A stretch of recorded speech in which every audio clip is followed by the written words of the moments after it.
prediction or feng shui. Just saying. Alam mo Mara, ang lakas makareliyoso ng salita mo. Parang talagang totoong makajos ka.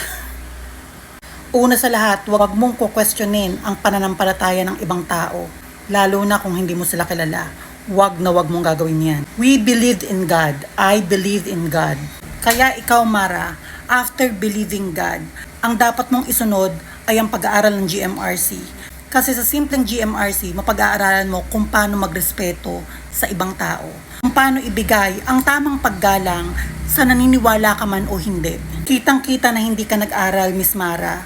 Dahil sa comment mong stupid prediction, hindi prediction ang kinumentan mo, kundi beliefs.